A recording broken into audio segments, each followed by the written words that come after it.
Within the indescribable darkness, the first vestige of memory flickered to life. A sharp pain in his left chest and the crushing sensation, like a hammer striking the same spot, came to mind before the vision faded again into darkness. Wake up, William Carter. At the sound of a powerful and majestic voice calling his name, William opened his eyes. Before him was the scene of a vast hall, its architecture reminiscent of what one would find in a xiangxia manhua. The grand chamber was built from dark wood, and eerie green-blue flames floated around the pillars like lanterns. The chilled air, the endless darkness, and the red glow on the horizon told him one thing: he was definitely not on Earth. Coupled with that piece of memory in his mind, only one thought surfaced. Am I dead? William muttered, his gaze drifting forward, where it caught sight of a towering figure. The figure was clad in a black robe, the kind one might see in an ancient Chinese drama. William was stunned, not only by the figure's immense size, but also by the dark and oppressive aura it emanated. Its face was a pale skeleton, with a deep green light glowing within the darkness of its eye sockets. The sharp contours of its bones and the faint trace of fangs on its teeth made the sight even more terrifying. The figure sat on a dark throne made of some kind of jade, or perhaps obsidian, adorned with gold. In front of it stood a massive desk, the size of a house, with several piles of documents stacked like mountains upon its surface. William, a simple American dude, trembled at the vision before him. Never had he imagined that one day he would witness such a scene, standing in judgment before the Lord of the Underworld. Make no mistake, William was a Christian.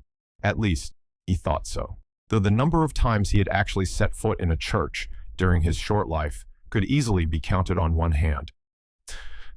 Though William raised his hand in the familiar "We come in peace" gesture, mimicking the greeting from the movie Close Encounters of the Third Kind.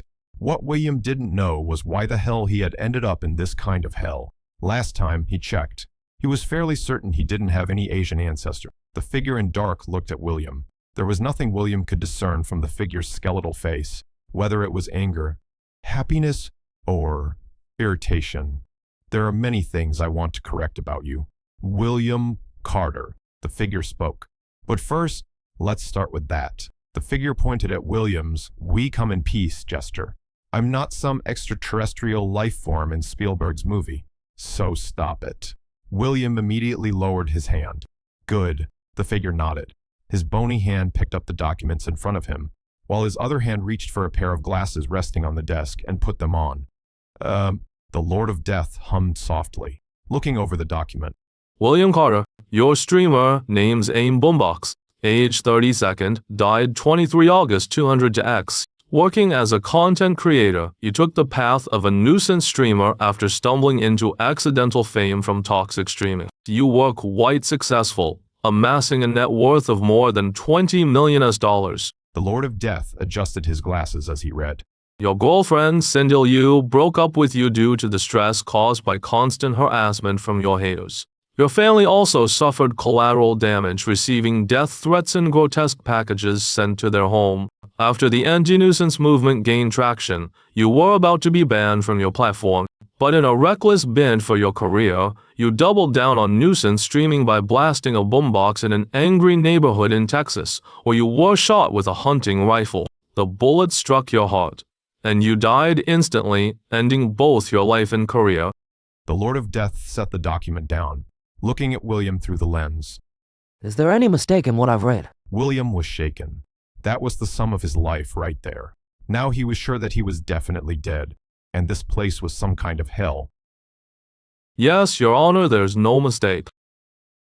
Your Honor, the God of Death touched his chin, thinking, I'm not your judge, but maybe you're right. You may call me Your Honor.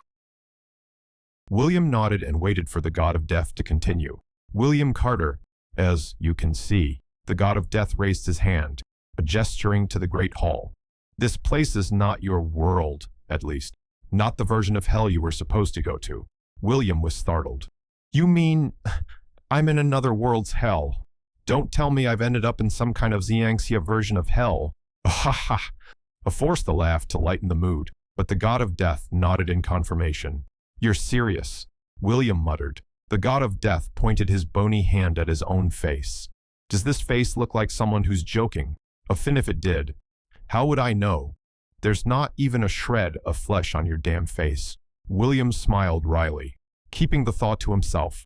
Still, he couldn't shake the sense that the god of death was amused by his reaction, though maybe it was just his imagination. The Lord of Death steepled his bony hands in front of his mouth, letting William feel the weight of his next words. I'll get to the point. William Carter, I want you to help me. He glanced at the mountain of documents stacked beside him. Reduce my workload. Your Honor, you want me to help with your documents? William pointed at himself. Just one look at those towering piles of paperwork was painful enough. The Lord of Death snickered. Of course not. Who would let an idiot handle their documents? I'd have to recheck every single one that passed through that idiot's hands. William. I mean, too many people are dying up there, killing sect wars, duels, especially those so minus called sect and clan annihilations. Hundreds of thousands die every single day, and their souls are all powerful. Those high minus ranking cultivators are the worst. They are arrogant bastards who think they're destined to rule this damn place. His explanation turned into a rant midway as he gestured toward the horizon of the underworld outside the Great Hall. Can you imagine?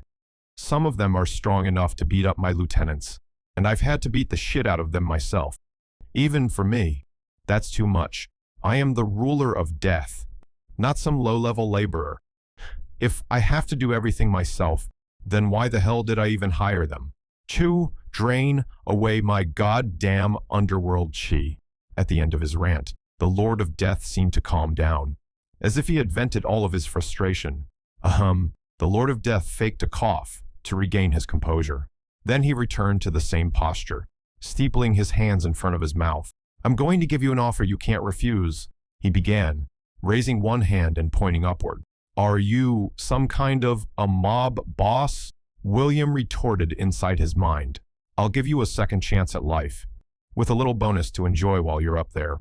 In return, I want you to reduce the death rate in the mortal realm, the Lord of Death stated plainly. The offer was very tempting, but stopping a sect war, stopping people from dying, as a content creator and a nuisance streamer at that, he had no idea how to do that. If he knew, he wouldn't have become a nuisance streamer in the first place. He would have already won a Nobel Peace Prize. But how? How can I do that? William asked. The Lord of Death nonchalantly gestured toward him.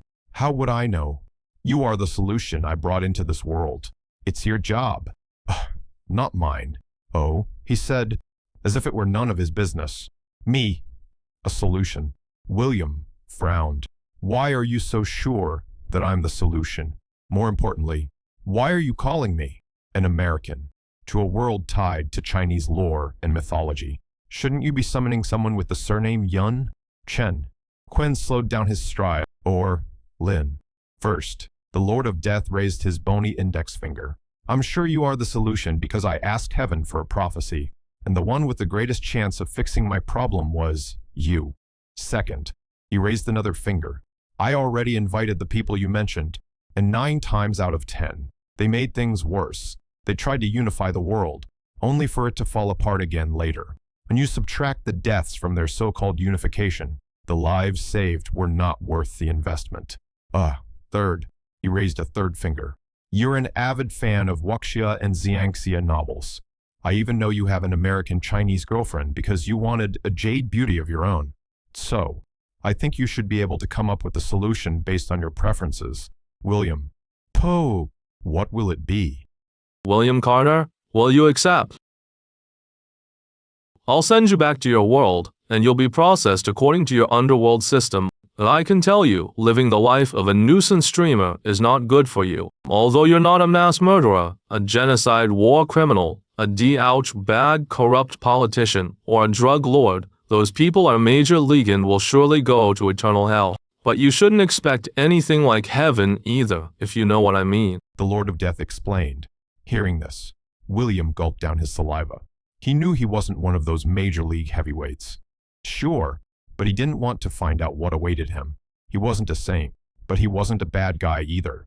Well, maybe making a career as a nuisance streamer did make him a bad guy. So, if he refused, he might end up facing his due and suffering the final consequences. Something he desperately wanted to avoid. Let me think for a bit. Your Honor, William said as he tried to rack his brain for a solution. After a brief moment, William said, "All right, I accept."